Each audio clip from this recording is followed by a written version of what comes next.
Bonjour à tous, les évêques convoqués à Rome pour une rencontre sur la famille, le programme marathon de Léon XIV en Afrique et l'annonce surprise de l'évêque d'Anvers. C'est aujourd'hui dans SIC, la sélection de l'info catholique.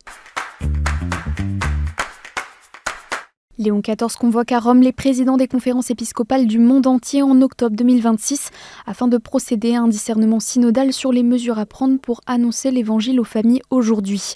L'annonce a été faite ce jeudi alors que l'Église fête les 10 ans d'Amoris Laetitia, l'exhortation apostolique sur l'amour dans la famille signée par le pape François.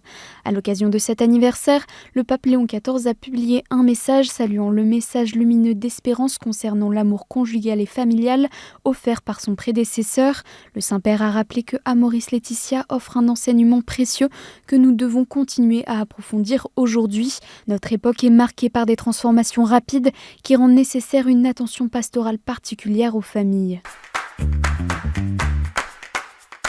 Près de 18 000 km parcourus, 12 villes, 4 pays en 11 jours. Le pape Léon XIV s'apprête à vivre un véritable marathon en Afrique du 13 au 23 avril. Un déplacement au rythme particulièrement soutenu avec jusqu'à 5 rencontres par jour. Première étape en Algérie où Léon XIV se rendra à Alger puis à Annaba, l'ancienne Hippone sur les pas de Saint-Augustin. Direction ensuite le Cameroun à Yaoundé, Bamenda, région marquée par des tensions séparatistes, et Douala. En Angola, le pape priera notamment le chapelet au sanctuaire marial Notre-Dame de Muxima. Dernière étape de ce long périple, la Guinée équatoriale, où Léon XIV ira à Malabo, Mongomo et Bata pour se recueillir au mémorial des victimes de l'explosion du 7 mars 2021. Il s'envolera pour Rome le 23 avril après une dernière messe célébrée au stade de Malabo. Un voyage à suivre en intégralité sur KTO TV et ktotv.com. Il faut laisser le Liban en paix, a déclaré ce mercredi le cardinal Pietro Parolin, précisant que ce message s'adresse aussi aux Israéliens. Le secrétaire d'État du Vatican a appelé une désescalade immédiate alors que l'on compte déjà plus d'1 million de déplacés, exhortant les grandes puissances et notamment Donald Trump à agir pour mettre fin au plus vite au conflit. Le même jour, dans un entretien accordé à KTO, le vicaire apostolique pour les Latins à Beyrouth, Monseigneur César Essayan, a expliqué que de nombreux chrétiens refusaient de quitter leur village malgré la double menace des frappes israéliennes et du Hezbollah, assurant « nous préférons mourir sur place ». À Jérusalem, le patriarche latin Père Battista Pizzaballa avait par ailleurs dénoncé dimanche l'abus et la manipulation du nom de Dieu pour justifier cette guerre, qui constitue le péché le plus grave que nous puissions commettre en ce moment. Il a également rappelé que Dieu est avec ceux qui meurent à la guerre et non avec ceux qui abusent de son nom. Les chrétiens de Terre Sainte craignent désormais de se retrouver sans lieu de célébration à quelques jours de Pâques, alors que l'église du Saint-Sépulcre et la grotte de la Nativité sont toujours inaccessibles au public depuis le début de la guerre, même si les prières se poursuivent à l'intérieur. Face à l'aggravation du conflit, les évêques de France ont lancé mardi un appel solennel à la paix. Dans un communiqué, ils rappellent que le chemin durable vers la paix ne passe que par l'audace du dialogue, le courage de la diplomatie et le respect du droit international, tout en exprimant leur proximité fraternelle et leur solidarité concrète envers les populations touchées. Dénonçant un conflit qui a déjà fait des milliers de morts et de déplacés depuis fin février, les évêques proposent aux catholiques de France en ce temps de carême de prier et de jeûner d'une façon particulière pour la paix et à poser des gestes de solidarité envers les communautés du Moyen-Orient.